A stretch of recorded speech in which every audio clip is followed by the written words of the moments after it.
Saya terfikir balik, rupanya hikmah Allah bagi kita anak istimewa.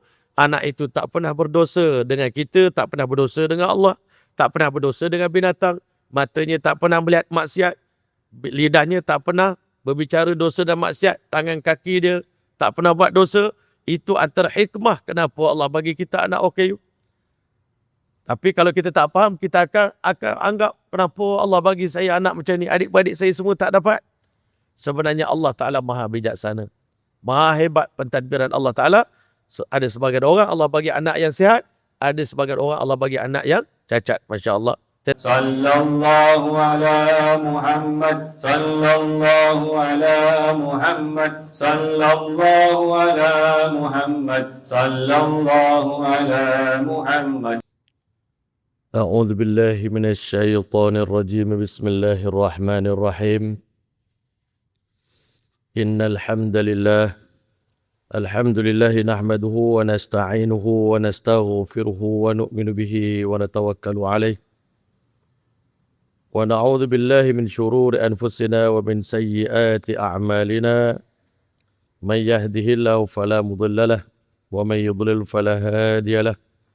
أشهد أن لا إله إلا الله وحده لا شريك له وأشهد أن سيدنا وحبيبنا ومولانا محمدا عبده ورسوله. أما بعد، لقد قال الله تبارك وتعالى في القرآن المجيد بعد أعوذ بالله من الشيطان الرجيم. بسم الله الرحمن الرحيم. والله خلقكم وما تعملون. وقال تعالى إنا كل شيء خلقناه بقدر. وقال تعالى وإن من شيء إلا عندنا خزائنه وما ننزله إلا بقدر معلوم. صدق الله العظيم. Assalamualaikum warahmatullahi ta'ala wabarakatuh. Yang dimuliakan Tuan Imam, Barisan Jawatan Kuasa Masjid Al-Khairiyah, pimpinan-pimpinan agama, pimpinan-pimpinan masyarakat, muslimin muslimat, hadirin hadirat yang dirahmati oleh Allah SWT sekalian. Alhamdulillah, summa alhamdulillah, pertama dan selamanya marilah sama-sama kita memuji dan bersyukur pada Allah Subhanahu wa taala, Tuhan yang menciptakan alam semesta ini dengan sepenuh kebijaksanaan. Dalam istilah agama dipanggil al-hikmah al-ilahiyah. Dengan kebijaksanaan yang sangat luar biasa. Apa maksud bijaksana? Iaitu Allah Subhanahu wa taala meletakkan setiap satu dalam dunia ini kena pada tempatnya. Dan Allah Ta'ala ciptakan dunia ini dengan penciptaan yang sangat teliti dan sangat sempurna. Dan Allah Subhanahu wa taala tidak ciptakan alam semesta ini, kata alim ulama, tanda kebijaksanaan Allah. Tidak ada satu pun makhluk dalam dunia ini yang diciptakan oleh Allah sia-sia. Semuanya ada fungsi, ada peranan, ada peraturan, ada pentadbiran. Setiap makhluk ada takdirnya yang tersendiri. Bahkan di antara tanda kebijaksanaan Allah Subhanahu wa taala, buktinya 50,000 tahun sebelum Allah ciptakan alam dunia ini, Allah Ta'ala memerintahkan qalam menulis takdir yang akan berlaku di atas muka bumi ini sampai hari kiamat. Tidak ada satu pun yang berlaku di atas muka bumi ini. Masya Allah, ma tasqutu min waraqatin illa ya'lamuha wala habbatin fi zulumatil ardi. Begitu teliti ciptaan Allah, pentadbiran Allah, pengurusan Allah, sehingga tak gugur selai daun, sama ada di dalam hutan ataupun di mana-mana tempat, dan juga tidak gugur mana biji-bijian yang kering atau yang basah, illa fi kitabim mubin, melainkan semuanya termaktub dalam kitab Allah yang nyata. Setelah Allah Ta'ala tulis takdir dunia ini, maka tibalah masa untuk Allah Ta'ala ciptakan alam semesta ini. Masya Allah, ketika mana Allah Ta'ala nak menciptakan alam semesta ini, walaupun Allah maha berkuasa untuk menciptakan alam semesta ini sekelip mata. Innama amruhu idza arada syai'an ay yaqula lahu kun fayakun. Apabila Allah Ta'ala menghendaki sesuatu perkara, cukup Allah kata jadi, maka jadilah. Walaupun Allah maha berkuasa, tapi di atas lambang kebijaksanaan Allah Subhanahu wa taala untuk mengajar hamba-Nya makna tertib, keseimbangan. Lalu Allah telah buat keputusan untuk menciptakan alam dunia ini selama 6 hari. Maksud 6 hari ini ditafsirkan oleh para mufassirin dengan berbagai penafsiran. Ada yang ulama kata Allah Ta'ala maksudkan dengan 6 hari, walaqad khalaqna as-samawati wal arda wa ma bainahuma fi sittati ayyam. Kami ciptakan dunia dan apa-apa yang ada di dalamnya selama tempoh 6 hari. Wa ma massana min lughub, dan kami tak penat sedikit pun. Hari ini kalau manusia buat kerja yang besar, dia akan penat. Tapi Allah Subhanahu Wa Taala tak penat. Maka ada ulama kata menafsirkan hari itu adalah hari dunia macam kita hari ini 24 jam. Tetapi Masya Allah, apa buktinya? Kerana Allah berbicara dengan bahasa yang difahami oleh manusia dalam Al-Quran. Bila Allah kata 6 hari, dimaksudkan 6 hari itu adalah hari yang difahami oleh kita pada hari ini, bermula daripada hari Ahad, Isnin, Selasa, Rabu, Khamis, dan sempurna ciptaan dunia pada hari Jumaat. Hari Jumaat Allah turunkan Nabi Adam AS turun ke atas dunia ini. Dan hari Jumaat juga akan berlaku hari kiamat, Masya Allah. Tetapi ada juga ulama menafsirkan kerana waktu itu belum ada siang dan malam. Belum ada matahari, belum ada bulan. Jadi oleh kerana itu, tempoh 6 hari yang dimaksudkan adalah, Masya Allah, satu hari yang dalam hitungan Allah, wa inna yawman 'inda rabbika ka'alfi sanatin mimma ta'udun. 6 hari dalam kiraan Allah Ta'ala sama dengan satu hari dalam kiraan Allah, sama dengan kiraan 1000 hari dalam kiraan manusia, berarti 6 hari sama bersamaan dengan 6000 hari. Ada ulama kata bukan maksudnya 6 hari, tetapi 6 masa yang ditentukan oleh Allah Subhanahu Wa Taala, yang tidak mengetahuinya melainkan Allah Subhanahu Wa Taala. Namun demikian dalam Al-Quran, Allah menjelaskan begitu telitinya ciptaan Allah Subhanahu Wa Taala. Sun'allahi alladhi atqana kulla syai'. Ciptaan Allah yang mana dalam buat segala sesuatu, Allah buat dengan itqan, dengan sangat teliti. Maka Allah telah buat keputusan untuk menciptakan langit dalam tempoh 2 hari. Masya Allah. Innal ladhina amanu wa amilus salihati lahum ajrun ghairu mamnun. Qul a innakum latakfuruna billadhi khalaqal arda fi yawmain. Katakanlah wahai Muhammad, adakah kamu mengingkari kufur terhadap Tuhan yang menciptakan khalaqal arda fi yawmain. Qul a innakum latakfuruna billadhi khalaqal arda fi yawmain wa awha fi kulli sama'in amraha wa zayyana as-sama'a ad-dunya bimasabiha wa hifza. Dalam sepotong ayat menyebut Allah Ta'ala menciptakan langit dalam tempoh 2 hari, sementara bumi Allah juga buat dalam tempoh 2 hari. Namun demikian selepas itu Allah ambil masa 2 hari yang seterusnya. Masya Allah, faqadahunna sab'a samawatin fi yawmain wa awha fi kulli sama'in amraha wa zayyana as-sama'a ad-dunya bimasabiha wa hifza. Dzalika taqdirul azizul alim. Allah ciptakan langit, Allah buat keputusan segala sesuatu takdir yang akan berlaku di langit. Dan setiap langit ada penghuni-penghuninya. Lalu Allah buat keputusan untuk menciptakan bumi dalam tempoh 2 hari. Dan tempoh Allah Ta'ala menata bumi ini, menyusun tertib gunung, bukit bukau, gunung ganang dan sebagainya, pokok-pokok, lautan, daratan, sungai dan sebagainya. Allah susun dalam tempoh 2 hari yang berikutnya. Ulama kata kenapa untuk langit cukup 2 hari, padahal langit itu lebih besar daripada bumi. Malam Isra' wal Mi'raj, Allah Subhanahu Wa Taala memperlihatkan kecilnya saiz dunia ni di mata Nabi sallallahu alaihi wasallam, umpama sebentuk cincin di tengah padang pasir yang luas. Tetapi kenapa untuk bumi sampai 4 hari tempohnya? Kerana ulama kata bumi inilah tempat di mana Allah Ta'ala jadikan pentas untuk Allah zahirkan. Untuk liyamizallahu al-khabitha minat tayyib. Pentas untuk Allah bezakan di antara orang yang baik dan orang yang buruk. Di langit tak ada nizam dosa dan pahala. Sebab malaikat, kerja mereka hanya taat kepada Allah. Allah bagi akal kepada para malaikat. Tidak ada nafsu untuk mereka. Kerja mereka la ya'sunallaha ma amarahum. Malaikat tak reti deraka kepada Allah. Kerja mereka hanya taat kepada Allah. Untuk itu tiada pujian untuk para malaikat. Tiada pahala untuk para malaikat. Tiada syurga. Tiada redha untuk para malaikat. Tidak ada apa-apa reward untuk mereka. Kerana sekalian selain daripada manusia, ibadah mereka ini semuanya adalah ibadatun taskhiriyah. Ibadah mereka dipermudahkan oleh Allah. Tidak ada ujian, tidak ada cabaran, tidak ada musuh yang menghalang, berintangi mereka untuk melakukan ibadah kepada Allah Subhanahu Wa Taala. Sementara hikmah Allah yang maha bijaksana, tak mungkin Allah buat suasana di bumi sama dengan suasana di langit. Kerana bumi ini pentas, di mana pentas dunia ni tempat untuk Allah zahirkan kehebatan kebesaran Allah SWT kepada sekalian makhluknya. Di sinilah berlakunya nizam al-awamir wan nawahi. Ada perintah Allah, ada larangan Allah. Ada benda yang Allah bagi kita buat, ada benda yang Allah tak bagi buat. Lalu Allah Ta'ala hantar makhluk yang akan jadi khalifah di atas muka bumi ini. Makhluk yang bernama manusia. Di dalam diri manusia, Allah bagi akal. Dalam masa yang sama, Allah bagi hawa nafsu. Dalam masa yang sama, Allah SWT bagi ruh kepada manusia. Di mana dengan akal tersebut, manusia dapat menimbang antara kebaikan dan keburukan.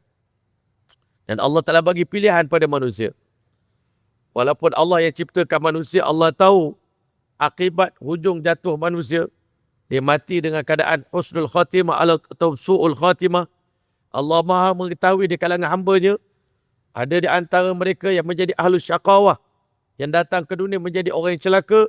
Ada di antara manusia yang datang ke dunia ini menjadi ahlus sa'adah, terdiri di kalangan mereka yang ditakdirkan oleh Allah menjadi di kalangan orang-orang yang berbahagia di atas muka bumi ini. Siapa yang berbahagia di dunia? Fa amma man a'ta wattaqa. Siapa yang dia suka bersedekah, memberikan sumbangan untuk agama, wattaqa, dan hidup dia penuh dengan takwa pada Allah, fasanuyassiruhu lil yusra. Allah mudahkan perjalanan dia daripada dunia ni sampai ke syurga. Kehidupan dia penuh dengan kemudahan. Rezeki dia mudah, jodoh dia mudah. Masya Allah, nak buat baik jadi mudah, nak tinggalkan maksiat jadi mudah. Perjalanan hidup dia dipermudahkan oleh Allah Subhanahu Wa Taala, dan bahkan matinya pun mudah. Mengucap kalimah syahadah pun mudah. Menjawab soalan dalam kubur pun mudah. Nanti di padang mahsyar pun hisabnya hisab yang mudah. Melintas setiap sirat pun mudah. Masuk ke syurga pun mudah, Masya Allah. Wa amma man bakhila wastaghna. Adapun orang yang di atas muka bumi Allah kurniakan sifat bakhil, wastaghna, dan disombong, tak nak menerima kebenaran. Sedangkan manusia datang ke dunia ini, Masya Allah, Allah Ta'ala memang kerana dunia ini pentas ujian. Mungkin ada orang non-Muslim akan beritahu, kenapa Allah Ta'ala tak buat semua dalam dunia ini Muslim? Macam di langit, semua malaikat, semuanya taat pada Allah, tak ada malaikat yang kafir. Semuanya serah diri bulat-bulat pada Allah. Kan senang. Kalau semua Muslim, tuan-tuan mulia, tak adalah syurga dan neraka, sama macam di langit. Tujuan Allah Ta'ala hantar manusia ni ke dunia ni kerana Allah Ta'ala nak bagi reward kepada mereka yang memilih kebenaran. Dan Allah Ta'ala nak bagi azab kepada mereka yang memilih jalan keburukan, jalan ke neraka Allah Ta'ala. Allah bagi sepenuh kepercayaan pada manusia boleh memilih jalan bahagia ataupun jalan celaka dalam hidup kamu. Walaupun hakikatnya Allah tentukan. Tapi Allah bagi akal manusia, Allah bagi ikhtiar pada manusia nak pilih jalan bahagia. Ini jalan dia, nak pilih jalan celaka, ini jalan dia. Kalau Allah bagi sepenuh kepilihan kepada manusia, pilihlah, Masya Allah. Sebab itu hikmah Allah Ta'ala, Allah lahirkan manusia ke dunia ini 4 golongan. Ala inna bani Adam khuliqu ala tabaqatin syatta. 4 golongan datang ke dunia ini. Tapi bukan berarti Allah Ta'ala wajibkan diorang dalam keadaan begitu sampai mati. Sebab itu Allah bagi peluang, Allah hantar 124,000 para Nabi untuk tunjuk ajar kepada manusia, ini jalan kebenaran, ini jalan kebatilan. Allah hantar Quran pula, tunjuk pada kita ini jalan kebenaran, ini jalan kebatilan. Allah bagi hati kita pula, kalau hati kita bertakwa, hati kita memilih jalan kebenaran. Allah bagi akal pula boleh memilih. Kita pula belajar pula daripada sejarah orang dulu sebelum kita. Kaum Nuh AS, mereka yang memilih jalan ke neraka, apa dia dapat sekarang ni? Orang yang memilih jalan ke syurga, jalan redha Allah, apa yang para sahabat Nabi dapat sekarang ni? Apa yang Nabi Ibrahim dapat? Apa kemuliaan yang dia dapat? Kita dah belajar daripada sejarah orang sebelum kita. Lalu datangnya manusia ke dunia ni 4 kategori manusia. Yang pertama, faminhum may yuladu mu'minan. Di antara kita ada yang lahir ke dunia sebagai orang beriman. Lahir hari pertama dah beriman dah. Kita lah tu, Masya Allah. Wa yahya mu'minan, hidup sebagai seorang mukmin. Dan insya Allah mati sebagai seorang beriman. Itulah doa kita, harapan kita. Mudah-mudahan kita terdiri di kalangan yang pertama. Kalau kita dalam keadaan sekarang ni istiqamah, berjalan di jalan hidayah ini, berkorban sungguh-sungguh dengan sepenuh yakin, sangka baik pada Allah, dalam masa yang sama ada perasaan takut dan harap, takut nak buat maksiat, harap kepada rahmat, insya-Allah dikekalkan kita mati dalam keadaan yang baik, hidup dalam keadaan kebaikan, mati dalam kebaikan. Itu kategori yang pertama di atas muka bumi. Dan tujuan Allah ciptakan manusia ini pun bukan untuk diazab. Allah ciptakan kita untuk ibadah, dan Allah memang ciptakan manusia asalnya untuk syurga. Neraka tu amaran semata-mata. Ada setengah orang kata kalau Allah Ta'ala itu maha bijaksana, kenapa Allah buat syurga dan neraka? Betul lah, sekolah. Bila kita masuk sekolah, cikgu nak menguji anak murid, mesti dia letak dua benda, dua pilihan. Fir'aun pun nak uji Nabi Musa AS ni. Betul ke budak ni adalah anak kecil yang ditakdirkan oleh Allah akan menghancurkan kerajaan Fir'aun? Sebab waktu itu Nabi Musa AS tarik janggut Fir'aun. Fir'aun sakit. Fir'aun marah, cakap kat bini dia, budak ni memang aku nak bunuh. Kata Siti Asia binti Muzahim, abang jangan bunuh budak ni tak ada akal. Macam mana dia tahu dia tak ada akal? Letak permata, letak api. Masya Allah kat depan dia. Bagi dia pilih. Mula-mula Nabi Musa nak nampak permata nak ambil. Tapi Allah Ta'ala bagi tangan Nabi Musa AS pergi ke api, masukkan api dalam mulut dia. Berarti diberi pilihan. Allah Subhanahu Wa Ta'ala hantar kita ke dunia ni untuk diuji. Dalam ujian ni mesti ada pilihan. Cikgu di sekolah kalau nak uji anak murid, mesti dia letak 1 jawapan yang betul, 3 jawapan yang salah. Anak murid tanya, kenapa cikgu bagi jawapan yang salah? Adakah cikgu nak bagi saya gagal? Cikgu kata, bukan saya letak jawapan yang salah untuk nak suruh kamu pilih jawapan yang salah itu. Kalau kamu pilih jawapan salah, gagallah kamu dalam peperiksaan. Bila gagal, kamu tak dapat apa-apa ganjaran. Tapi kalau kamu berjaya, bila Allah suruh kita buat baik, kalau kita buat, kita lulus, 3 perkara kita dapat. Yang pertama, kita akan dapat pujian dan sanjungan daripada Allah Ta'ala. Kebanggaan di hadapan para malaikat. Yang kedua, kata ulama, bila kita buat baik, kita akan dapat ganjaran yang besar di sisi Allah Subhanahu Wa Ta'ala. Pahala yang besar. Big reward. Dalam bab pahala Allah sebut, ajrun azim, ajrun ghairu mamnun. Pahala yang besar dan pahala yang tak putus-putus. Yang ketiga, kita akan dapat redha dan syurga Allah SWT. Di dunia ni juga, siapa yang gagal menjalani perjalanan dunia ni, dia memilih untuk jalan kecelakaan, memilih jalan hawa nafsu, memilih untuk mengikut telunjuk syaitan. Padahal Allah Ta'ala dah beritahu, syaitan musuh kamu, jangan ikut dia. Cikgu dah khabar dah. Cikgu kita para Nabi beritahu, ikutlah pada Allah Subhanahu Wa Ta'ala. Ya bani Adam, alla ta'budu syaitan. Alam ahad ilaikum. Ketika mana kita datang ke dunia ni, kita sebenarnya dah berjanji dengan Allah. Dia ada ahad, ada wa'ad. Kita ada 2 janji dengan Allah Ta'ala. Janji kita yang pertama, Masya Allah, wa'ad kita janji kita dengan Allah Ta'ala, iaitu Masya Allah kita berjanji akan menyembah hanya Allah Ta'ala sebagai Tuhan kita di dunia. Ini janji kita dengan Allah. Kita tak akan menyembah selain daripada Allah. Itu janji kita dengan Allah Ta'ala untuk kita berjaya di dunia ini. Yang kedua, janji kita pada Allah, kita tak akan menyembah syaitan, tak akan ikut telunjuk syaitan. Itu janji yang kedua kita pada Allah SWT. Janji yang ketiga kita pada Allah Ta'ala dalam doa iftitah kita. Inna salati wa nusuki wa mahyaya wa mamati lillahi rabbil alamin. Hidup aku, mati aku dikorbankan untuk Allah SWT, Tuhan semesta alam. Kalau kita tunaikan janji kita pada Allah, Allah juga akan tunaikan janji Allah kepada kita. Sebaliknya, Masya Allah, kalau ada orang memilih jalan yang keburukan, maka dia juga akan dapat 3 perkara. Dia akan dapat kutukan daripada Allah, laknat daripada Allah. Yang kedua, dia dapat dosa. Dan yang ketiga, dia akan dapat neraka dan juga kemurkaan daripada Allah SWT. Jadi Allah Ta'ala bagi peluang sementara kita hidup, kita pilih. Kalau kita berada jalan yang pertama, Alhamdulillah. وَمِنْهُمْ مَنْ يُولَدُ كَافِرًا. Golongan kedua yang ada di atas muka bumi ini, yang dilahirkan oleh Allah dalam keadaan kafir.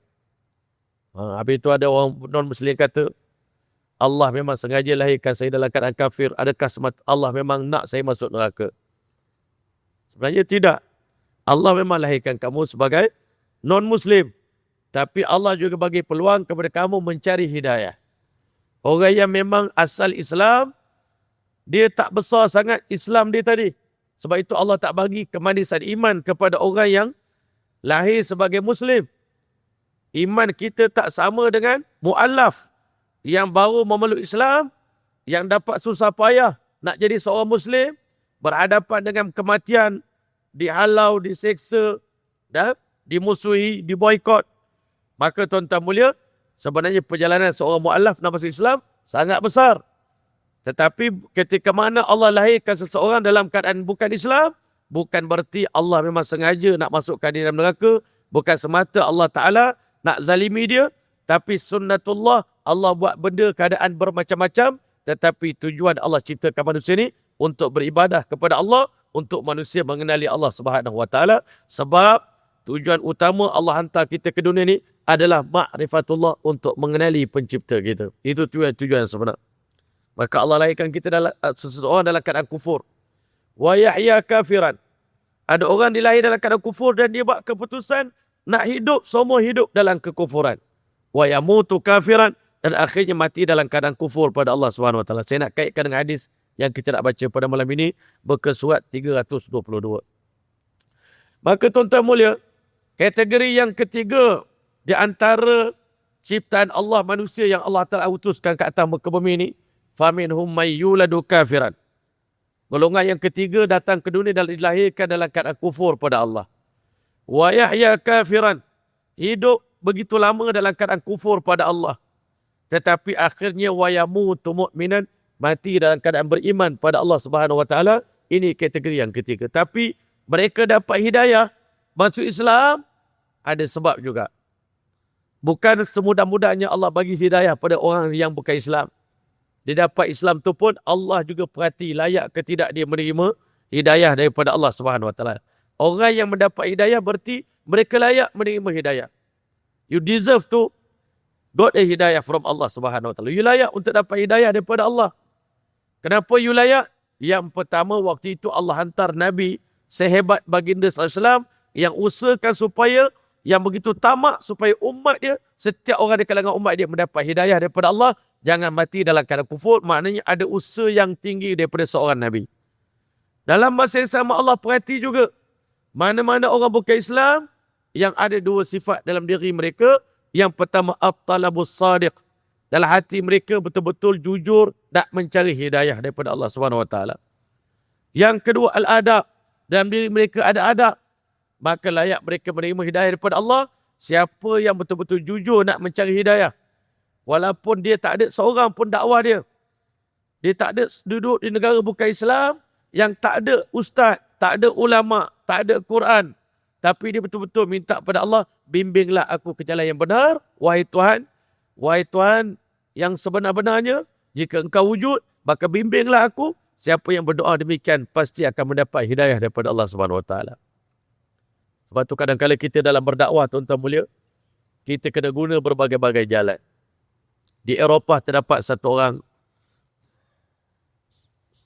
satu kisah, satu orang lelaki, dia berbual dengan seorang non-Muslim dalam sebuah perjalanan di atas flight, Masya Allah.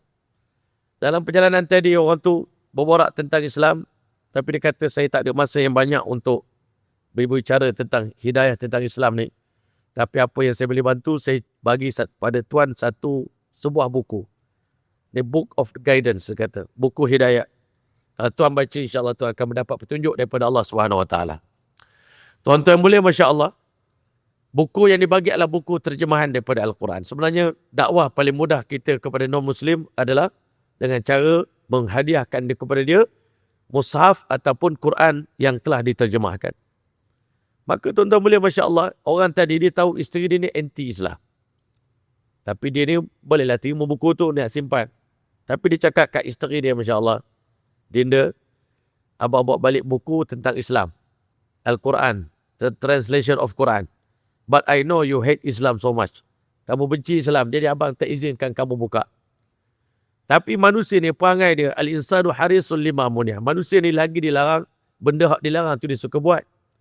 Maka akhirnya keputusan dia buat keputusan, at least saya nak buka, nak tahu apa benda dalam Quran itu ada. Apa yang memanjakkan dia? Lembaran pertama, muka surat pertama dibaca Quran, Allah dah iklankan zalikal kitabul la raiba fi.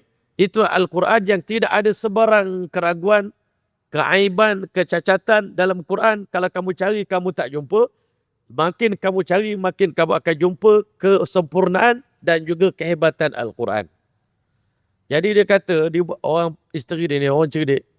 Dia kata sepanjang sejarah saya baca buku, setiap pengarang buku akan tulis di preface dia, mukadimah dia, seandainya Tuan menjumpai sebarang kecacatan dalam buku saya, tolong maklumkan pada saya. Kalau jumpa sebarang keburukan, salah tulis nombor ke, salah baris ke, salah ayat ke, salah huruf ke, salah fakta ke, tolong maklumkan pada saya. Tapi macam mana Quran ini, muka surat pertama dia dah challenge pembaca, carilah kelemahan dalam Quran, tak jumpa. Jadi saya baca Quran satu persatu dengan niat untuk mencari kelemahan dalam Quran. Akhirnya saya menjumpai keindahan dan akhirnya isteri yang anti-Islam tadi memeluk Islam. Sebenarnya Masya Allah, itulah kehebatan Allah Ta'ala.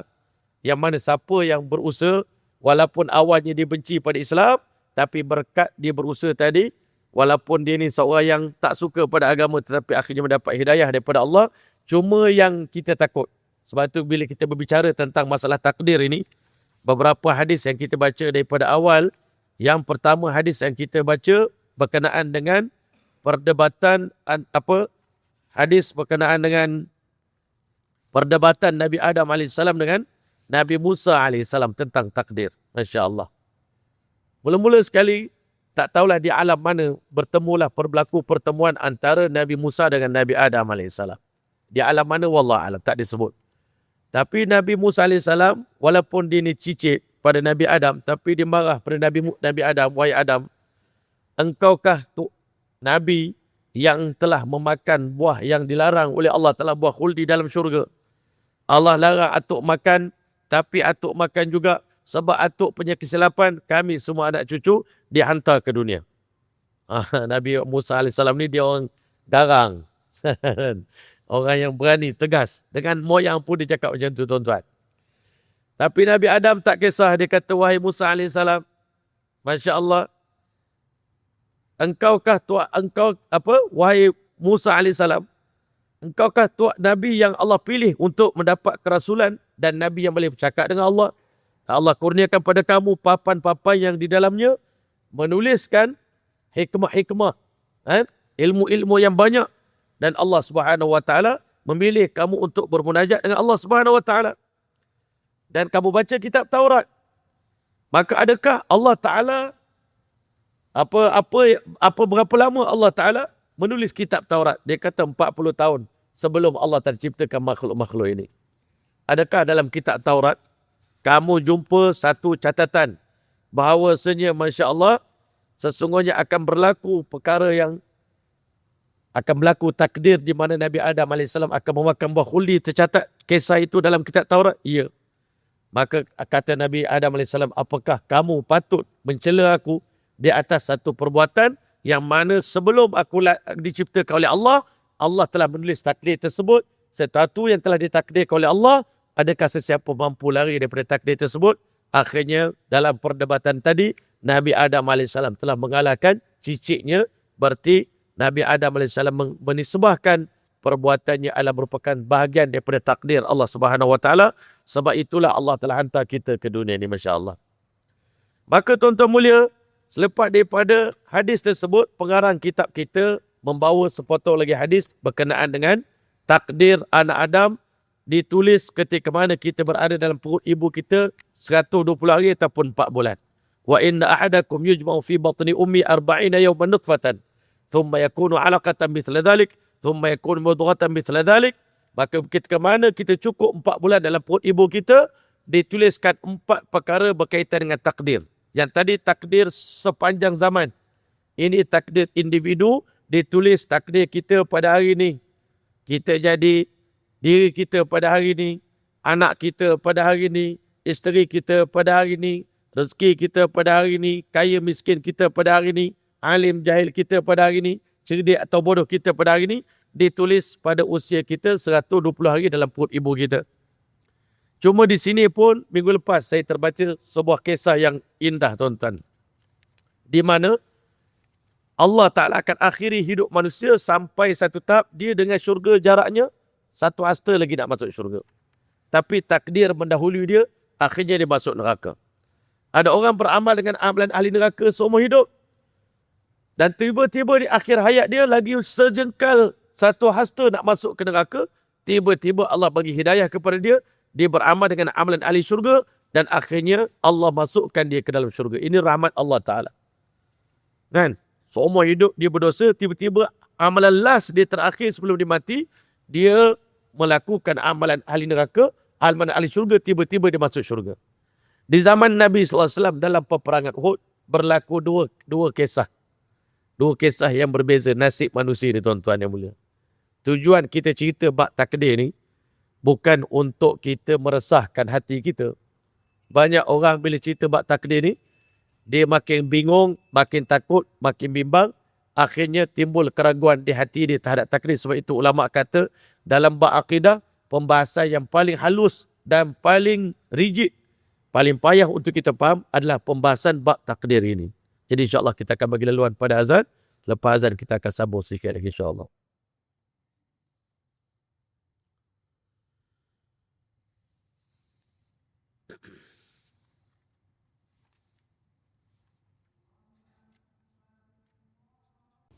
Allahu Akbar, Allahu Akbar. Allahu Akbar, Allahu Akbar.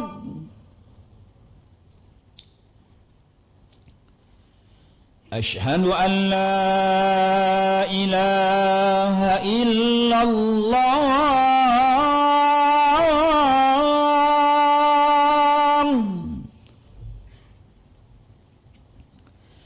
أشهد أن لا إله إلا الله.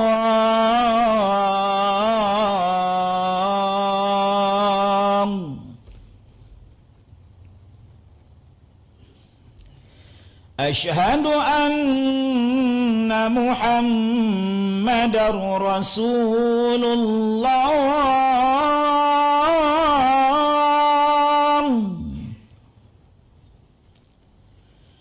أشهد أن محمد رسول الله.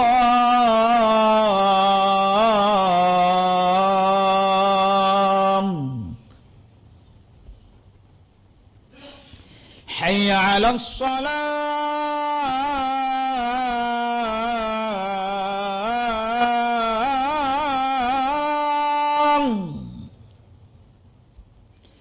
حي على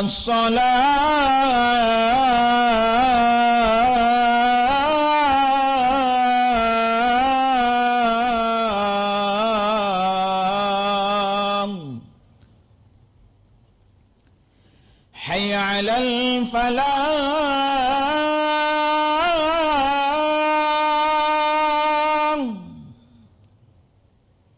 حي على الفلاح.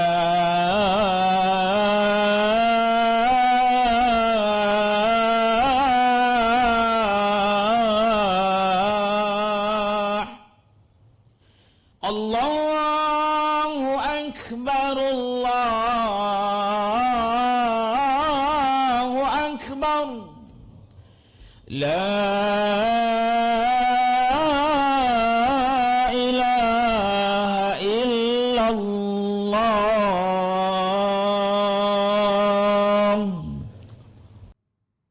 لا إله إلا الله محمد صلى الله عليه وسلم. وبعث وقام الله بذلك. Bismillahirrahmanirrahim.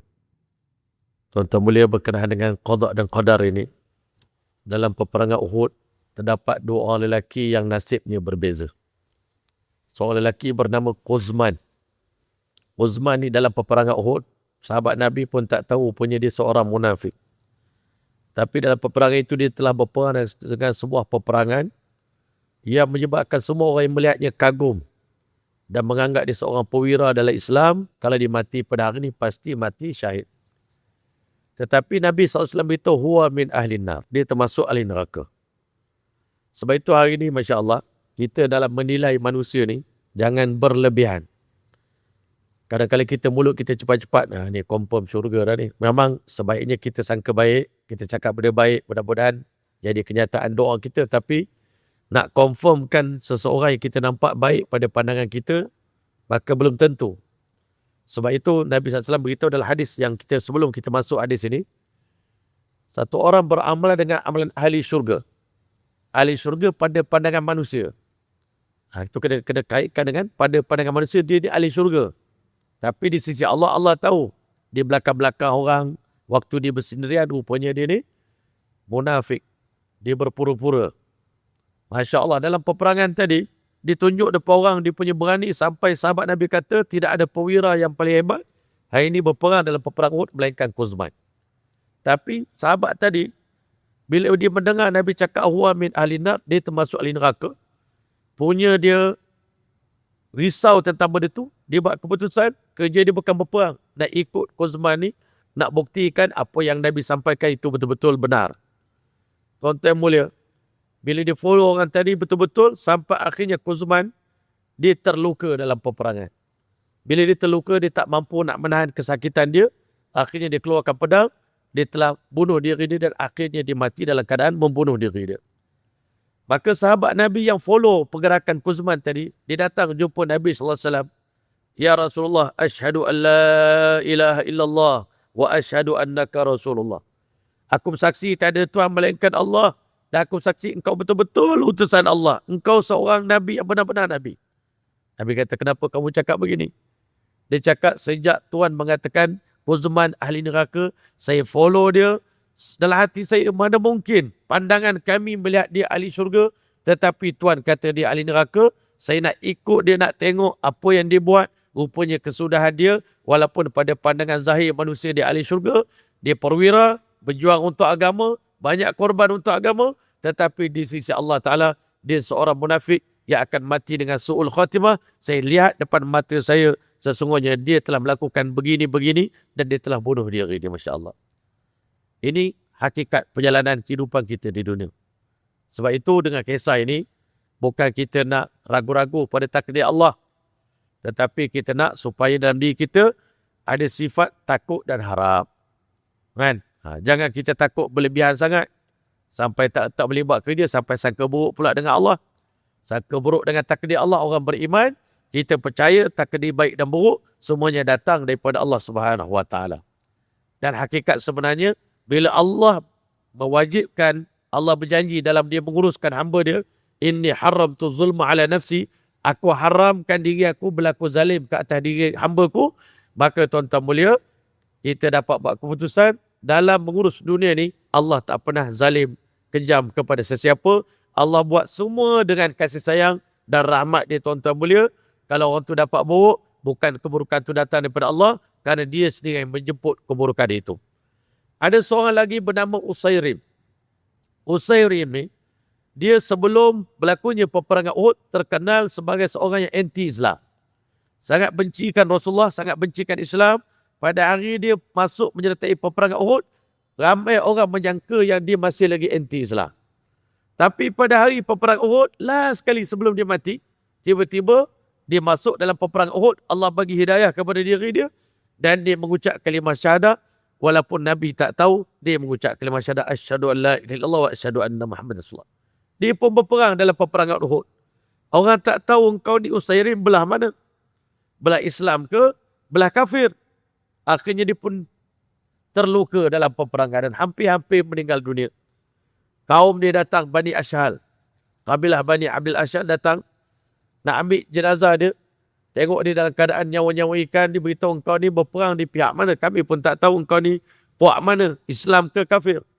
Dia kata bahkan aku di pihak Islam, Masya Allah. Apa bukti? Dia pun mengucap kalimah syahadah depan kaum kabilah dia. Asyhadu an la ilaha illallah wa asyhadu anna Muhammad Rasulullah, dan diberitahu tolong sampaikan salam aku pada Nabi SAW, dan dia meninggal dunia. Seluruh hidup dia beramal dengan amalan ahli neraka. Tetapi di akhir hayat dia, Allah jemput dia meninggal dunia dalam keadaan beriman pada Allah dengan amalan terakhir tadi dia masuk syurga. Innamal a'malu bil khawatim. Amalan kita pada penghujungnya. Sebab itu kalau hari ini kita taat pada Allah, kalau hari ini kita ahli masjid, kalau hari ini kita ahli salat, ahli taqwa, hari ini kita, Masya Allah, orang beriman pada Allah, berdakwah, beribadat, maka jangan sesekali kita berasa selesa dengan keadaan ini, kerana kita tak tahu akhir hujung jatuh kita. Sebab itu kita kena kekal merasa takut pada Allah Ta'ala seumur hidup kita. Namun demikian, Nabi SAW berpesan, jangan engkau mati wahai kekasihku, wahai umatku, wa anta tuhsinu zanni billah, dalam keadaan kamu sangka baik pada Allah Subhanahu Wa Ta'ala. Tak ada benda yang Allah buat buruk pada diri kita dalam kehidupan dunia ni. Benda yang kita rasa buruk, itu buruk pada pandangan kita, tapi baik di sisi Allah Ta'ala. Ada orang di sisi Allah, Allah tahu kalau Allah bagi dia kaya, mungkin dia akan rosak, maka Allah jadikan dia miskin supaya dia terselamat.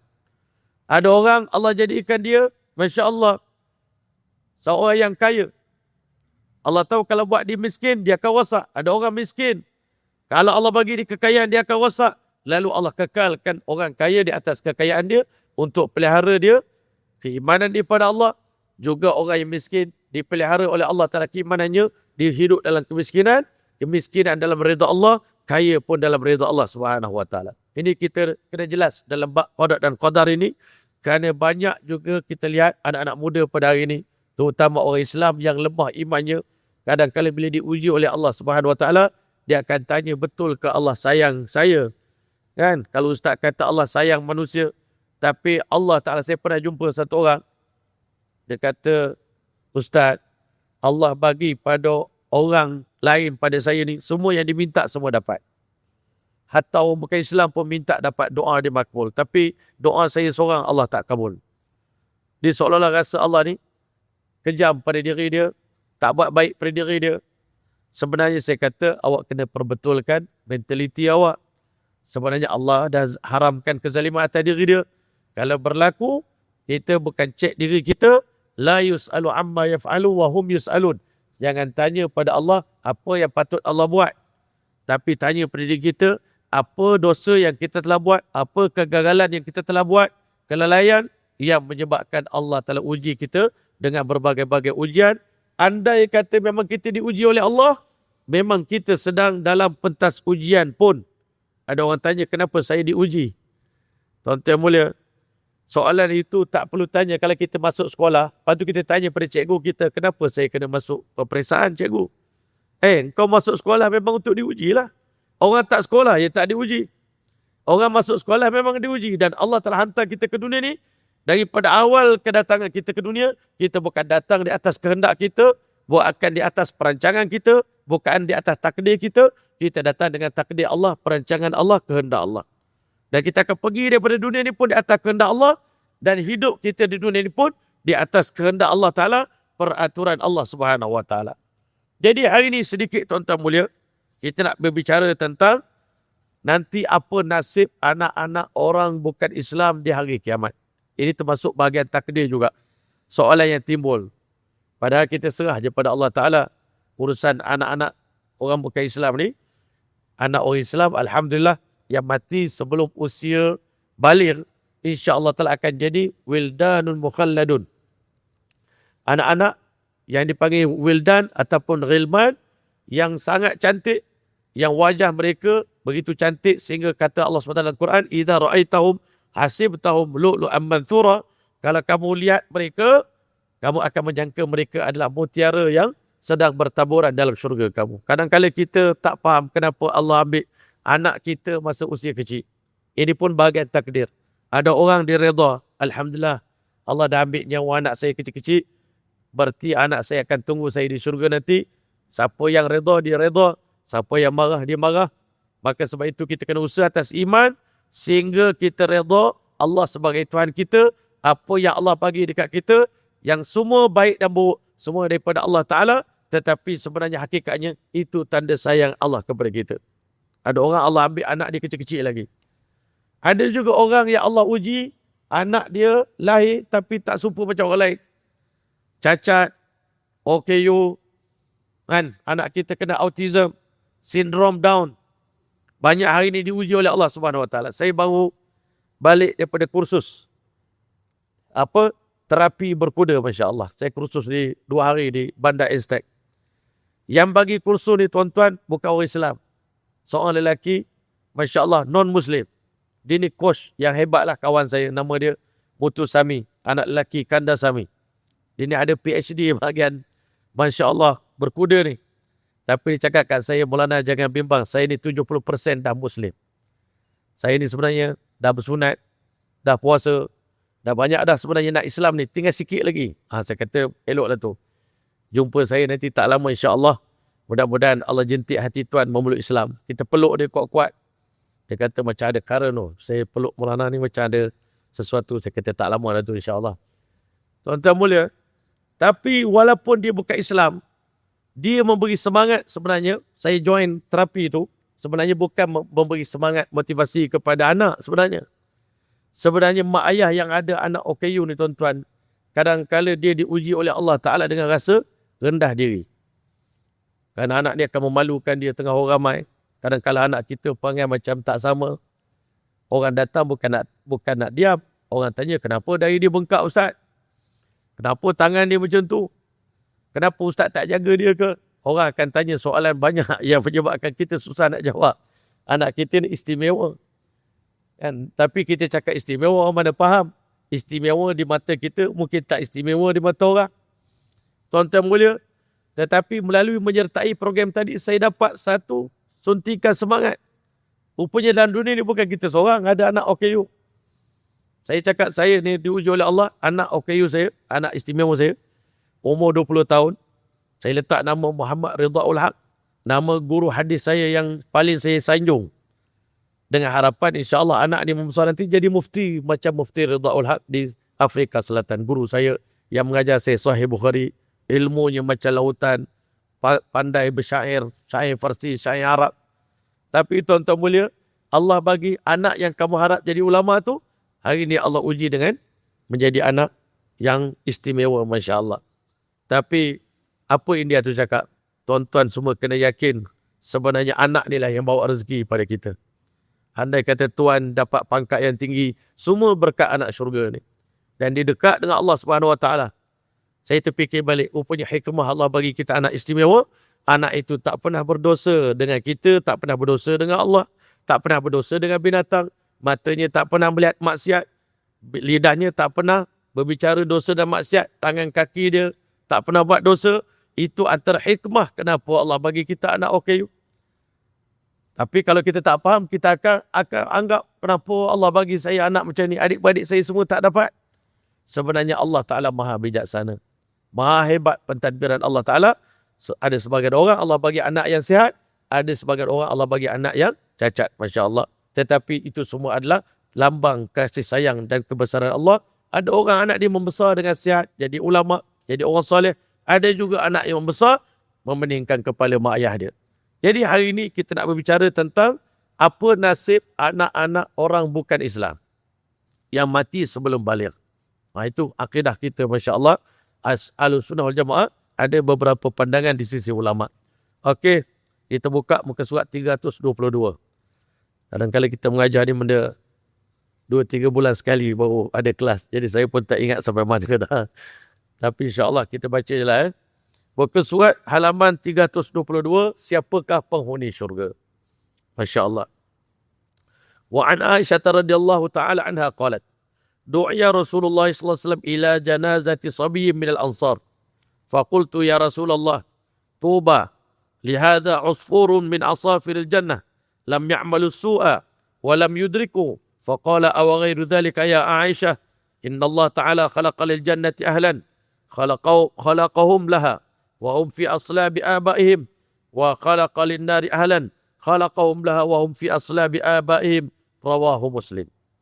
Sayyidina Aisyah Ummul Mukminin radhiyallahu taala anha meriwayatkan bahawa Rasulullah sallallahu alaihi wasallam telah dijemput untuk mendirikan solat, yakni solat jenazah ke atas seorang bayi orang Ansar. anak orang Ansar meninggal dunia, bayi masih kecil lagi, meninggal dunia. Rasulullah SAW dijemput untuk melaksanakan solat jenazah. Masya Allah. Sebab itu kalau kita baca doa untuk anak-anak yang meninggal dunia pada usia kecil, doa dia berbeza dengan doa orang-orang tua. Masya Allah. Kita doa semoga anak ini menjadi dhukhratan, menjadi bekalan saham akhirat untuk mak ayah dia. Masya Allah, anak ni menanti ibu-ibu mereka di syurga. Rupanya wildan ni bukan satu kerja dia. Ada wildan kerja dia tuang air untuk mak ayah dia. Ada wildan kerja pegang cawan. Ada yang pegang teko. Tapi wildan ni ready untuk bersama dengan ibu dia. Tuan-tuan, dia tak akan tua. Umur dia statik je begitu sampai bila-bila. Dan kita tengok muka kita, Masya Allah, apa beza kita tengok anak kita masa kecil. Tuan-tuan, semakin besar hilang sayang dia. Beza wildan dengan anak kita di dunia. Anak kita yang meninggal dunia pada usia kecil nanti, kita akan tengok dia sayang macam kita sayang anak bongsu kita sampai bila-bila. Kalau di dunia ni, anak kita yang sulung, dia memang masa dia lahir itu kita sayang. Tapi makin besar bila lahir anak kedua, dah ambil berat pada anak kedua, anak pertama dah kurang kasih sayang. Bila lahir anak bongsu, anak yang lain-lain semua rasa mak ayah dah kurang sayang.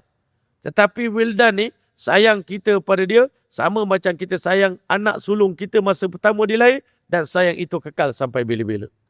Sebab itu siapa yang dapat anak yang meninggal dunia pada usia kecil, bersyukurlah pada Allah Subhanahu Wa Taala. Sebenarnya satu rahmat yang besar daripada Allah. Maka aku berkata, ya Rasulullah, berbahagialah bayi ini, kata Sayyidatina Aisyah radhiyallahu taala. Dia merupakan seekor burung kecil daripada burung-burung syurgawi. Maksudnya Aisyah cakap budak ni tak ada dosa. Bila dia meninggal dunia, ibarat kata burung terbang masuk ke dalam syurga, terus tanpa hisap, tanpa ditanya apa-apa, tanpa ada susah payah, terus menjadi ahli syurga. Masya Allah. Memang secara dasarnya begitulah. Ya, Masya Allah. Dia tidak melakukan apa-apa kejahatan dan tidak melakukannya langsung. Sama sekali tak pernah melakukan dosa dan maksiat. Baginda bersabda, adakah kamu mengatakan itu? Sedangkan keputusannya adalah sebaliknya. Wahai Aisyah, sepatutnya kamu berbicara dengan pembicaraan yang lain. Betul, kita sebagai manusia biasa, kita berdoa dan berharap anak yang meninggal dunia pada usia kecil ni, insya-Allah masuk syurga dengan izin Allah Subhanahu Wa Taala. Tetapi hakikatnya kita tak tahu. Kan di sisi Allah Taala bagaimana? Maka sabda Nabi sallallahu alaihi wasallam, kan? Allah Taala baginda bersabda, adakah kamu mengatakan itu sedangkan keputusannya adalah sebaliknya? Sesungguhnya Allah Subhanahu Wa Taala telah menciptakan bagi syurga ada ahlinya, dan Allah SWT juga menciptakan neraka untuk syurga. Dan Allah Subhanahu Wa Taala mencipta mereka untuk syurga sejak mereka berada dalam tulang sulbi bapa-bapa mereka. Dan Allah juga menciptakan bagi neraka itu ahlinya. Allah menciptakan mereka sejak mereka berada dalam tulang sulbi bapa-bapa mereka. Berarti keputusan untuk jadi ahli syurga, jadi ahli neraka telah pun ditentukan oleh Allah Ta'ala. Bukan tentu maksud di sini adalah Allah takdirkan, Allah dah memang siap-siap dah bagikan ahli syurga, ahli neraka. Tapi ulama kata apa maksud takdir? Iaitu ilmu Allah Ta'ala al-musbiq. Ilmu Allah yang mendahului zaman. Ilmu Allah, pengetahuan Allah yang mendahului masa. Kalau kita nak mudah faham, tuan-tuan mulia, pengarah filem, dia tahu tak, tuan-tuan, kesudahan cerita dia tu hero mati ke hero hidup, tuan-tuan? Pengarah filem. Dia mesti tahu. Filem 2 jam ni, dalam saya nak tayang ni, saya yang putuskan hero tu mati ke hidup. Mustahil lah sutradara dia buat filem, dia tak tahu. Orang tanya dia, bang, last kali hero ni dapat kahwin ke dengan heroin tu? Gaduh punya gaduh, berebut punya berebut. Dalam filem Hindustan, insyaAllah dapat. Tapi ini, filem Melayu ni tak tahu lagi. Hero dapat tak kahwin dengan heroin ni? Yang kami nak tahu ini, kalau tahu awal-awal lagi, kami tak nak tengok cerita ni. Buat apa tengok cerita sad ending, kami nak tengok cerita happy ending. Tuan-tuan mulia, mustahil lah Allah yang menciptakan dunia ni daripada awal sampai kiamat, Allah tak tahu siapa ahli syurga, siapa ahli neraka. Mustahil. Sebab Allah lah, dia adalah sutradara bagi dunia ni, tuan-tuan, 7 langit dan bumi ni. Tuan-tuan mulia, Allah dah tahu siapa jadi ahli syurga di saat mereka berada dalam tulang sulbi mak ayah mereka lagi. Belum jadi air mani lagi, Allah dah tahu dah mereka ni ke mana mereka nak pergi. Jadi Nabi mendidik Aisyah radhiyallahu taala supaya dalam bab takdir ni kita serah urusannya pada Allah Ta'ala, kerana ini merupakan hikmah ilahiyah dan rahsia sirrun min asraril ilahiyah, rahsia daripada rahsia Allah Subhanahu Wa Ta'ala. Tapi kita sebagai manusia bolehlah sangka baik, mudah-mudahan insya-Allah anak tu jadi anak syurga. Kita pun cakap ini anak syurga saya. Dia tahfiz pun kita cakap budak-budak tahfiz ni anak syurga. Mudah-mudahan jadi doa. Tapi bukan confirm budak tahfiz dia masuk syurga. Bergantung pada nasib mereka juga, masya-Allah. Penerangan tuan-tuan, kalimah tuba ialah sirah mu'annas. Maknanya kalimah tu kalimah mu'annas. Daripada perkataan bagi atyaba. Pada isim tafdil atyab. Isim tafdilnya yang terbaik dipanggil atyab. Benda baik dipanggil tayyib. Tapi mu'annasnya adalah tuba. Berbahagia, beruntung. Sebagian ulama berpendapat tuba adalah bahasa Habasyah, bahasa Habsyi yang bermakna syurga. Bila Aisyah kata tuba, Masya Allah, lihadha usfurun min asafil jannah. Berbahagialah kepada burung-burung syurgawi ni. Tuan-tuan boleh maksud di situ adalah syurga lah. Masya Allah untuk dia. Diumpamakan bahawa kanak-kanak itu seperti seekor burung daripada burung-burung syurga, iaitu untuk menyatakan bahawa kanak-kanak itu maksum, tidak berdosa. Anak ni maksum, mati dalam keadaan tak berdosa, maka secara logiknya Allah Ta'ala pasti akan masukkan dia ke dalam syurga. Sebab Allah Ta'ala berjanji dalam Al-Quran, sesungguhnya Allah Ta'ala tidak akan mengazab hamba-Nya sehingga Allah SWT utuskan Rasul, utusan dan budak yang mana Allah Ta'ala punya bijaksana, tuan-tuan yang mulia. Satu poin yang saya baru baca dalam kitab beberapa hari yang lalu. Kita hari ini memahami yang kita semua datang ke dunia sebagai mukallaf. Tapi kata mukallaf ni kita kena faham baik-baik. Mukallaf itu Islam, baligh, berakal. Allah Ta'ala tak pikulkan tanggungjawab ni dosa pahala kepada orang yang tidak Islam. Orang Islam je memikul dosa dan pahala. Masya Allah.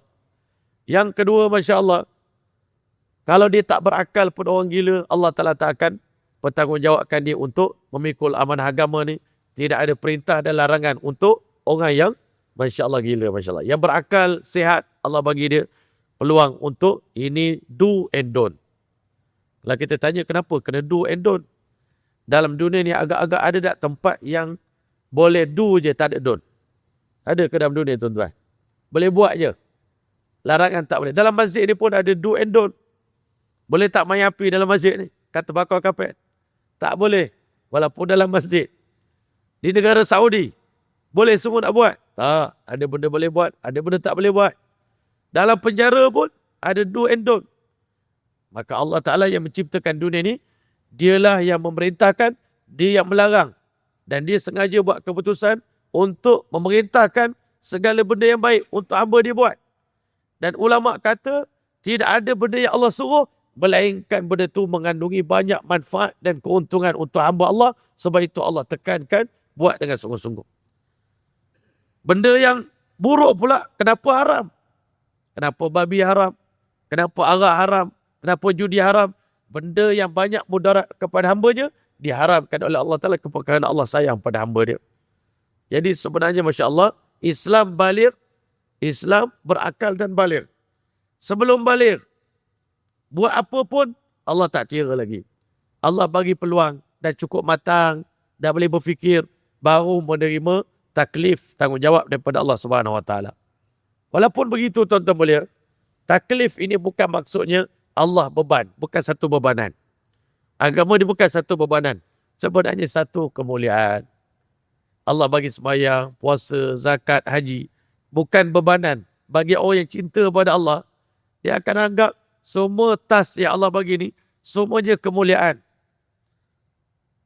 Betul lah kami, Allah pilih kami sembahyang maghrib tadi. Betul lah kami, Allah pilih duduk dalam majlis ilmu ni. Bukan satu bebanan. Kita akan merasai semua ni dengan rasa cinta. Kalau kita sayang pada Allah, kalau kita ada kekasih, tuan-tuan mulia, kekasih kita bagi apa suruh buat? Abang tolong bayar top up. InsyaAllah. Berapa top up nak bayar? Top up awak, top up mak awak, ayah awak.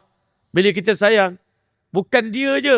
Selain pada dia pun yang tak ada kena-mengena pun kita nak bayar. Sebab kita sayang pada dia. Tapi kalau dia bukan kekasih kita, orang tepi jalan, bang boleh tolong bayar top up saya. Buat apa nak bayar? Siapa you? I tak kenal you. Tuan-tuan mulia, bila kita tak kenal, kita rasa beban. Tapi kalau kita sayang, dia suruh kita buat sikit, kita buat banyak. Sebab kita sayang pada dia. Dan kalau dia tak suka satu benda, benda tu yang kita akan cuba lari daripada melakukannya. Maka tuan-tuan mulia, Masya Allah, berbalik kepada kitab kita, Masya Allah, ketika mana Aisyah radhiyallahu ta'ala mengatakan, ini anak-anak syurga, umpama burung yang terbang ke syurga, maka tuan-tuan mulia, kerana kanak-kanak tadi belum mencapai zaman yang dosanya ditulis, yang ini dia belum balik lagi, tuan-tuan mulia. Maka persoalannya, adakah kanak-kanak yang mati sebelum balik akan ke syurga atau tidak? Ini persoalan yang kita nak tanya, Masya Allah, yang kita nak ceritakan pada malam ini.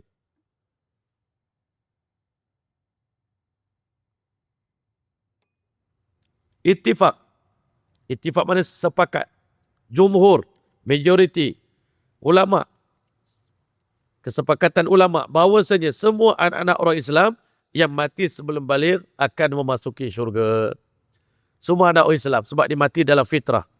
Mati dalam keadaan dia mengikut agama fitrah mak ayah dia. Jadi anak orang Islam automatically. Sebab itu yang lahir daripada orang Islam ni tak ada benda yang sia-sia. Anak kita meninggal dunia awal pun Allah bagi ganjaran pada kita. Kalau dia hidup, dia akan jadi sumber pahala yang besar kepada kita. Bila kita mati, tuan-tuan, kita bawa beberapa pahala. Semalam saya diperintahkan, diamanahkan menyampaikan ceramah tentang zakat dan wakaf. Tuan-tuan di Pahang lah, Masya Allah. Jabatan Wakaf minta saya bagi tazkirah. Saya kata ada orang balik ke syurga nanti, balik ke akhirat, dibawa amalan. Ada orang tak buat amalan langsung di dunia ni. Jadi dia bawa kosong buku dia. Banyak dosa dalam buku dia. Dia tak buat apa-apa, jadi dia akan menyesal di hari kiamat nanti. Ada orang balik ke akhirat, dibawa amalan dia seorang je. Zikir seorang, puasa seorang, Quran seorang. Dan itu pun belum tentu Allah terima. Ada orang dia cerdik, dia berdakwah, dia buat majlis ilmu, dia anjurkan kebaikan. Berkat dia menganjurkan kebaikan malam ni, Masya Allah, AJK yang menganjurkan kuliah ini, dia dapat pahala dia mendengar kuliah, dan orang datang kuliah ni semua dalam masjid ni, pahalanya masuk dalam akaun orang yang menganjurkan kebaikan. Sebab tu di dunia ni orang cerdik, dia akan menganjurkan kebaikan yang banyak. Tetapi kalau dia lagi cerdik, dia buat amalan yang bila dia mati nanti berkekalan pahala dia sampai bila-bila. Tuan-tuan mulia, Nabi Ibrahim AS adalah orang yang mengasaskan Baitullah. Hari ini sampai kiamat, orang bertawaf, orang bersa'i, orang beribadat keliling Baitullah, pahalanya dapat pada siapa, tuan-tuan? Pahalanya mengalir dalam akaun Nabi Allah Ibrahim AS. Musim haji saja kalau 3 juta orang beribadat, pahala 3 juta masuk dalam akaun Nabi Ibrahim AS. Sebab itu masa Isra' Mi'raj, Nabi SAW tengok, Nabi-Nabi lain sibuk beribadat pada Allah, tapi Nabi Ibrahim AS relax dan bersandar pada dinding Baitul Ma'mur. Kalau orang tanya pada saya, Ustaz, kenapa Nabi Ibrahim relax? Saya kata, tak relax macam mana? Dia buat Kaabah. Pahala Kaabah tu saja kalau Nabi Ibrahim claim, tuan-tuan, di hari kiamat nanti, 1 kali orang komplit tawaf, 7 pusingan, pahala dapatkan siapa? Nabi Ibrahim AS. Setiap hari, berapa ratus ribu orang tawaf. Pahala tawaf saja Nabi Ibrahim AS dah cukup tinggi darjat dia dah, tuan-tuan. Kalau sembahyang lagi, keliling Kaabah, berzikir lagi, baca Quran lagi, sa'i lagi, pahala Arafah lagi, pahala Mina lagi, pahala Jamrah lagi, pahala anak cucu, dan bahkan Nabi Ibrahim AS, anak cucu daripada keturunan Siti Hajar, 70,000 Nabi-Nabi lahir daripada anak cucu Nabi Ibrahim AS. Agak-agak pahala Nabi Ibrahim macam mana, tuan-tuan? Kembali ke alam akhirat, dialah jutawan yang terkaya di kalangan manusia ni, bawa balik pahala hidup 60 tahun, hidup berapa tahun Nabi Ibrahim AS, umur dia macam kita juga, tuan-tuan, mungkin 100 tahun, mungkin 200 tahun, mungkin 300 tahun, taklah sepanjang yang diberikan oleh Allah kepada umur umat Nabi Nuh AS, tapi Nabi Ibrahim bawa pahala yang banyak. Ini orang bijaksana. Selepas Nabi Ibrahim, orang paling banyak pahala baginda sallallahu alaihi wasallam. Di kalangan umat baik biasa ni, Nabi umat Rasulullah SAW ni, di kalangan wanita, Sayyidatina Khadijah radhiyallahu anha, buku catatan amalnya masih terbuka sampai hari ini. Di kalangan orang lelaki, Abu Bakar As-Siddiq radhiyallahu anhu, pahala Abu Bakar, kita duduk dalam majlis ilmu pada hari ini pun, Abu Bakar radhiyallahu anhu masih dapat pahala lagi, sebab Abu Bakar orang yang pertama beriman dengan Nabi SAW dan berdakwah mengajak manusia beriman pada Allah. Pahala dia melakukan amalan yang pertama menganjurkan kebaikan dalam Islam dikekalkan oleh Allah Subhanahu Wa Taala. Pun demikian tuan-tuan mulia, Allah bagi diskaun pada kita daripada umur setahun sampai umur 15 tahun bagi lelaki, selagi belum balik, Masya Allah kita buat baik, dicatatkan pahalanya dalam buku catatan kita. Tapi kalau kita buat dosa, belum dikira oleh Allah Ta'ala. Tapi kalau mak ayah didik budak ni, mentaati Allah Ta'ala, pahala mendidik budak tu sembahyang, mak dia dapat. Masya Allah. Tapi kalau dididik anak ni, walaupun sebelum 15 tahun, anak itu belum buat jahat, tapi mak ayah punya didikan, kullu mauludin yuladu al-fitrah. Setiap anak dilahirkan dalam keadaan fitrah, fa'abawahu yuhawwidani, au yunassirani, au yumajjisani. Walaupun dosa anak, ayah tak tanggung. Tapi kalau ayah didik anak tu menjadi Nasrani, menjadi Majusi, menjadi Yahudi, ayah ada saham dalam, orang kata, dosa pahala anak-anak dia, Masya Allah. Pada hakikatnya, walaupun dalam Quran sebut, wala taziru waziratu wizra ukhra, seorang tidak menanggung memikul dosa orang lain. Tapi kalau ayah dia mendidik anak, jadi anak yang soleh, yang taat pada Allah, semua pahala bacaan, didikan, tarbiyah, kebaikan yang anak buat sampai mati, Allah masukkan dalam akaun mak ayah dia, Masya Allah. Kalau dia ada anak cucu, keturunan-keturunan dia semua masuk akaun dalam buku nenek moyang kita. Sebab tu seorang kawan saya, classmate saya di kampung lah, saya kata, kau ni member geng, tak kahwin lagi. Aku ni umur 48 tahun. Aku ni kalau mati ada keturunan bang. Kalau aku mati, insyaAllah anak-anak aku ada menyambung ibadat yang aku buat. Tolong zikir, tolong doa. Tapi kalau kau tak kahwin bang, rugi bang. Bila kau mati nanti, pahala kau seorang, belum tentu lagi. Pahala anak cucu nak claim kat mana? Orang lain dah ada bawa amalan anak cucu. Walladzina amanu wattaba'atum dzurriyyatum biimanin. Seorang yang beriman, kebaikan, kesolehan yang dibuat oleh nenek moyang, diikuti oleh anak cucu, alhaqna bi dzurriyyatahum wa ma alatnahum min amalin min syai'. Nanti di hari kiamat, bukan sekadar amalan anak cucu diberikan pada moyang dia, tetapi diangkat darjat anak cucunya sama tinggi dengan darjat moyang. Andai kata moyang kita dulu seorang wali besar, tuan-tuan, saya yakin tuan-tuan ni semua anak cucu alim ulama, anak cucu haji-haji, moyang kita dulu, atuk kita tu orang hebat. Nanti bila dia mati, kalau ketakwaan mereka sangat tinggi di syurga nanti, mereka boleh cakap pada Allah, ya Allah, bukankah engkau berjanji di dunia dahulu, engkau akan tunaikan apa saja yang kami nak di syurga ni? Maka kata atuk, aku tak akan merasa bahagia dan puas selagi mana anak cucu aku yang berada di syurga bawah-bawah tidak di-upgradekan syurga mereka sama tinggi dengan kedudukan aku. Tuan-tuan mulia, ini juga ada peranan dalam mendidik anak cucu kita. Sebab tu jangan takut untuk mendidik anak cucu kepada kebaikan. Jadi cerita kita ni, sepakat ulama Ahlussunnah wal Jamaah mengatakan anak-anak orang Islam yang mati sebelum balik akan masuk syurga. Ini berdasarkan semua hadis yang ada. Sesuatu masalah diputuskan bukan berdasarkan satu hadis saja. Bahkan fuqaha, ulama mujtahid akan mengumpulkan semua ayat Quran dan semua hadis yang bersangkutan dengan perkara itu, kemudian barulah diputuskan sesuatu hukum, bukan hanya berdasarkan kepada sepotong hadis saja. Perkara ini menjadi ikhtilaf, perbezaan pendapat. Adakah anak-anak orang kafir yang mati sebelum balik juga akan memasuki syurga? Anak orang Islam, insya-Allah semuanya akan masuk ke syurga. Tapi cuma dari segi adabnya, Nabi ajar jangan cakap begitu. Ada kita tak tahu di sisi Allah Ta'ala, Allah Maha mengetahui. Ya, insya-Allah. Dalam hadis ini, anak-anak orang Islam sendiri tidak dapat dipastikan sama ada mereka masuk ke syurga atau sebaliknya. Oleh itu, hukum hadis ini diperintahkan pada permulaan Islam, kemudian hukumnya ditukar. Berarti hadis ini di awal-awal Islam. Tetapi bila mana Islam dah berkembang, akhirnya turun hadis yang menetapkan bahawasanya ke semua anak-anak orang Islam, bila meninggal dunia sebelum balik, insya-Allah dimasukkan oleh Allah ke syurganya semua sekali.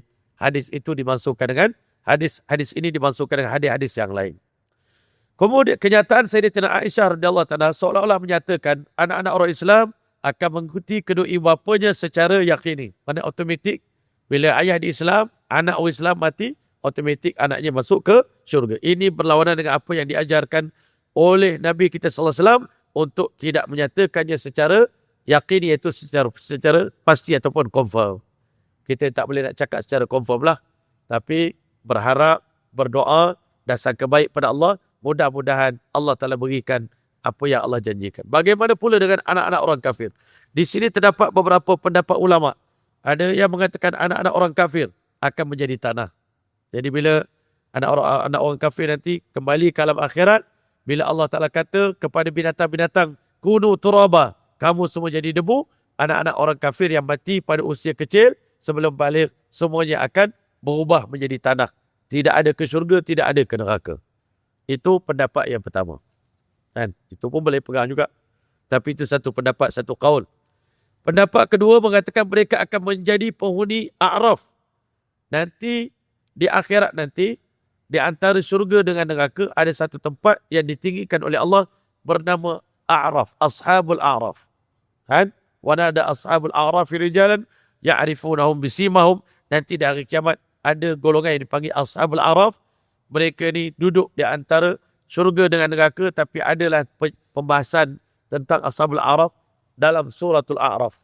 Nanti kita akan baca cerita Ashabul A'raf, tak sempat nak cerita pada malam ini, tetapi salah satu daripada golongan yang dikatakan menjadi Ashabul A'raf adalah anak-anak orang kafir yang meninggal dunia pada usia kecil. Mereka tak pernah buat kebaikan dan mereka pun lahir daripada mak ayah yang tidak beriman pada Allah. Jadi Allah Ta'ala tidak akan azab mereka dalam neraka, tetapi mereka juga tidak layak mendapat kenikmatan di syurga Allah Subhanahu Wa Ta'ala.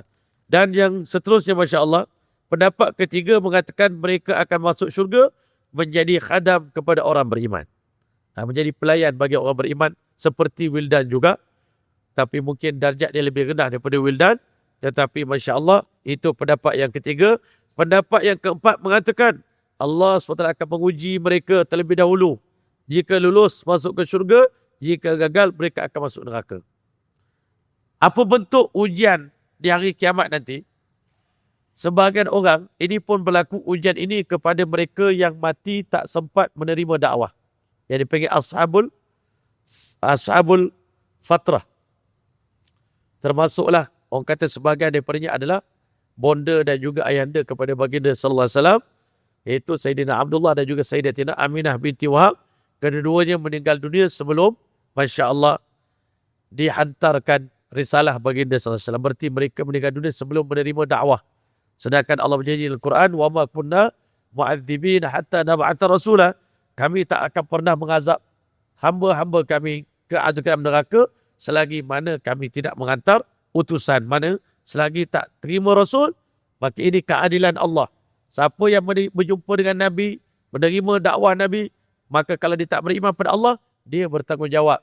Tetapi kalau dia tidak menerima dakwah daripada para Nabi dan juga dakwah daripada para da'i, kalau dia mati dalam keadaan tak beriman pada Allah, Allah tidak akan azab mereka. Tapi jangan pula kita kata hari ini orang kafir ni sedunia ni, dia kalau mati, insya-Allah dia akan selamat sebab dia dah terima.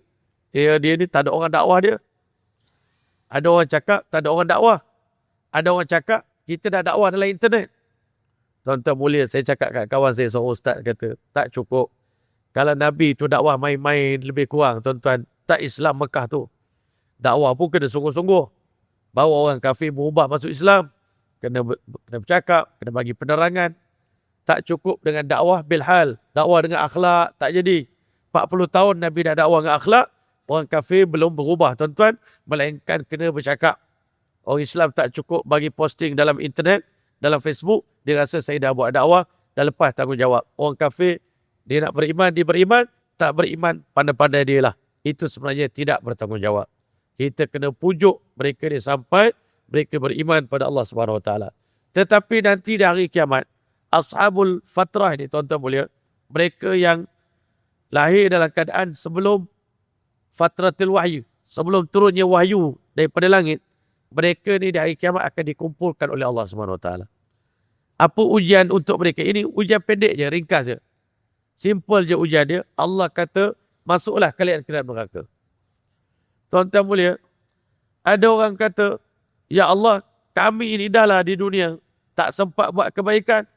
Engkau tak bagi hidayah pada kami. Tiba-tiba engkau suruh kami masuk neraka senang-senang. Mana boleh?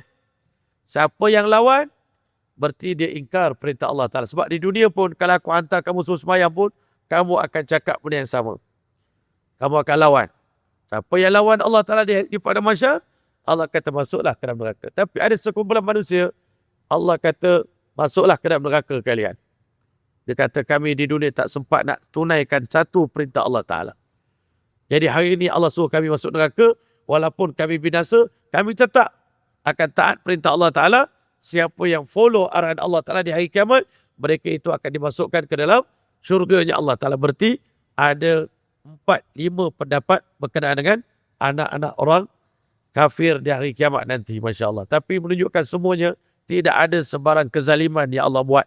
Kalau dia jadi tanah pun tak zalim. Kalau dia jadi ashabul a'raf pun tak zalim. Kalau Allah Ta'ala jadikan diri diuji oleh Allah Ta'ala di hari kiamat pun tidak ada masalah. Kalau dia jadi khadam kepada ahli syurga pun tidak ada masalah. Tapi itu keadaan Allah Ta'ala. Sayangnya Allah pada manusia, Allah Ta'ala hanya akan bagi punishment, azab kepada orang yang layak menerima azab. Dan kita satu benda yang kita kena fikirlah di dunia ni pun. Kita kalau salah kecil-kecil, tak ada kena penjara kan. Kalau setakat salah, langgar double line je.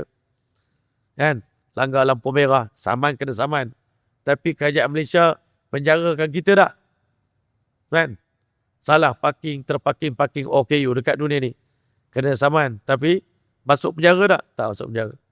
Kalau di dunia ni pun, kerajaan kita ni, Masya Allah yang pengasih penyayang ni pun, tak masukkan rakyat Malaysia ni ke dalam penjara suka-suka.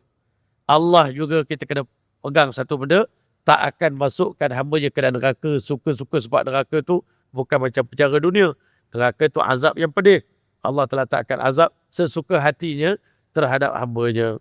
Kalau yang siapa masuk neraka tu memang betul-betul layaklah, dia memang jahat betul lah, patutlah masuk neraka tu. Sebab dia memang jahat. Kan? Kalau orang baik tak akan masuk dalam neraka sebagaimana di dunia. Kalau rekod kita bersih, tiba-tiba kerajaan kata engkau masuk penjara. Itu memang zalim lah. Tapi kalau kita memang banyak buat salah, tapi ada keampunan, ada kebanyakannya diampun. Tapi kalau salah terlalu besar, memang dicampakkan ke neraka. Cuma sebagai hamba, kita kena takut nak buat dosa besar ataupun buat dosa kecil. Kerana kita takut disebabkan dosa kecil juga, Allah berkuasa untuk masukkan hamba-Nya ke dalam neraka-Nya Allah Ta'ala, waliyazubillah. Kemudian, sedikit lagi tuan-tuan, kita habiskan. Maka Masya Allah, akan tetapi pendapat yang masyhur mengatakan anak-anak orang kafir yang mati sebelum balik juga akan masuk syurga. Masya Allah. Ini sayangnya Allah Ta'ala pada hamba-Nya. Ada 5 pendapat tentang anak-anak orang kafir. Salah satu daripadanya pun semuanya menandakan kerahiman Allah Ta'ala. Dalam hadis ini, Nabi SAW ada menyatakan yang mafhumnya, kenapa kamu mengatakan mereka akan masuk syurga? Kerana mereka ini akan mengikuti kedua ibu bapa mereka dan kekalnya iman ibu bapa mereka sebelum dapat dipastikan lagi. Sebab itu Nabi SAW bersabda, ada sebagai manusia sebelum datang mereka ke dunia lagi, telah diputuskan bahawa dia ahli syurga. Dan sebagai manusia telah diputuskan sebagai ahli neraka sebelum kedatangan mereka ke dunia. Mereka masih lagi berada berada pada sulbi bapa-bapa mereka. Kan? Manusia ni, kita sebelum datang ke dunia, benih, ayah kita menyimpan benih dalam tulang sulbi. Ibu kita menyimpan dia punya benih dia di dalam rahim. Maka tuan-tuan boleh bercantumnya benih dalam tulang sulbi dengan benih di dalam rahim, maka akan lahirlah seorang anak. Dan kejadian anak tu pun daripada 1 juta sperma tu, hanya satu dipilih oleh Allah Ta'ala menjadi seorang manusia. Sebab tu kalau kita hari ini jadi manusia, bersyukurlah kita pada Allah Ta'ala. Bukan kecil tapisan pemilihan yang Allah buat sehingga kita jadi diri kita pada hari ini. Apa pun yang Allah bagi, kita bersyukur pada Allah SWT. Kan? Masya Allah. Dan akhir sekali tuan-tuan mulia, Masya Allah, kita tidak mengetahui apakah keputusan yang telah dikenakan ke atas diri kita. Oleh kerana itulah, iman adalah di antara sifat takut dan harap. Kita kena kumpulkan dalam diri kita ni antara takut dan harap. Kita nak boleh sangat confident pun takut juga. Tapi nak putus asa daripada rahmat Allah pun tidak juga. Takut sangat pun tidak. Confident sangat pun tidak. Tengah-tengah. Tetapi ulama kata, semasa kita hidup, semasa kita sihat, kita kena lebih banyakkan perasaan takut. Sentiasa dalam keadaan takut.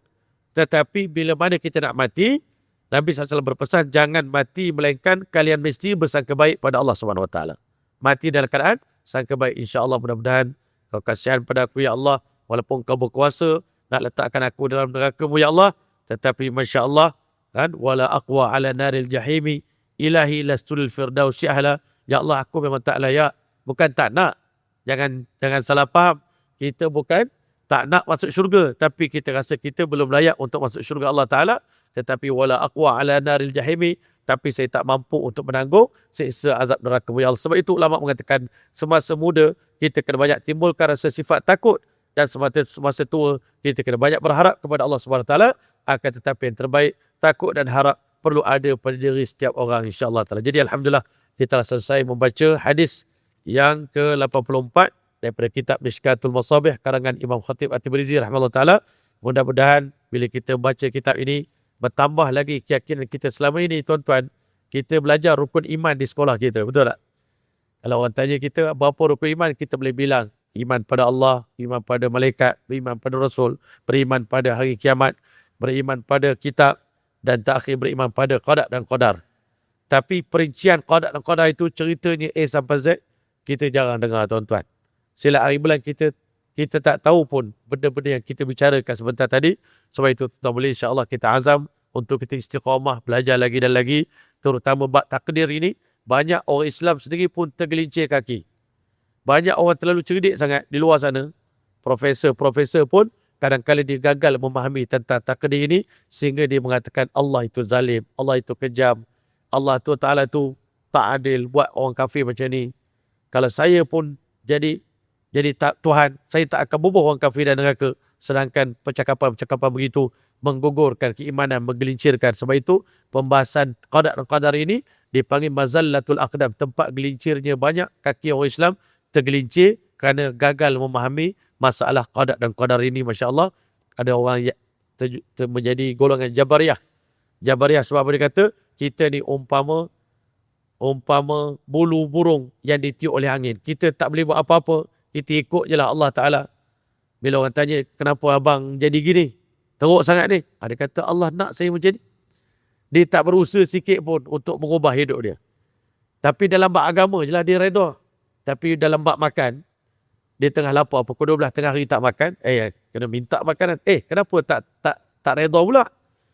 Dalam bab makan, reti pula cari makan bila lapar. Tapi kenapa bab hidayah? Bila tak ada hidayah, kenapa tak cari hidayah? Itu bab tu dia tak faham. Ada jadi Jabariyah dan ada menjadi Qadariyah pula. Terlebih yakin pada usaha sendiri pun menjadi Qadariyah pula. Kita kena himpunkan antara Jabariyah dengan Qadariyah. Ada bahagian yang Allah Ta'ala tentukan dalam hidup kita. Ada bahagian yang kita sendiri sebagai hamba kena berusaha untuk mencapai redha Allah Ta'ala. Sekian daripada saya. Mohon ampun dan maaf sedikit panjang pada hari ini. Maghrib pun lewat sikit. Baru mula mukadimah, tak ada masuk kitab, dah azan. Jadi insya-Allah nak cerita kitab ni memang panjang. Sepatutnya 2 jam baru dapat cerita dengan sempurna. Kalau tak, kita agak sedikit tergesa-gesa. Walaupun demikian insya-Allah kita berdoa pada Allah. Semoga Allah kukuhkan keyakinan kita pada takdir. Sesungguhnya Allah Ta'ala yang maha bijaksana. Sebagaimana Allah berikan takdir yang baik pada Nabi-Nabi dan para sahabat. Mudah-mudahan Allah juga mentakdirkan takdir yang terindah dan terbaik buat kita semua insya-Allah. Buat anak-anak isteri kita, keluarga kita. Dan insya-Allah mudah-mudahan kita semua dirahmati oleh Allah SWT, diberkati oleh Allah SWT. Jadi untuk itu semoga Allah Ta'ala terima majlis kita pada malam ini. Sekian daripada saya, aqulu qouli hadza wa astaghfirullahal azim li wa lakum wa lisa'il muslimin wal muslimat fastaghfiruh innahu ghafurur rahim. Wassalamualaikum warahmatullahi taala wabarakatuh. A'udzubillahi minasyaitonir rajim. Bismillahirrahmanirrahim. Allahumma ja'al jam'ana hadza jam'an marhuma wa tafarruqana min ba'di tafarruqan ma'suma wa ta'alfina wa la ma'ana syaqiyya wa la mahruma bimannika wa fadlika wa karamika bi rahmatika ya arhamar rahimin. Wa sallallahu ala sayyidina Muhammad wa ala alihi wa sahbihi wasallam. Subhana rabbika rabbil izzati amma yasifun. Wassalamu على المرسلين والحمد لله رب العالمين. تقبل الله منكم. جزا الله عنا سيدنا محمدا سيدنا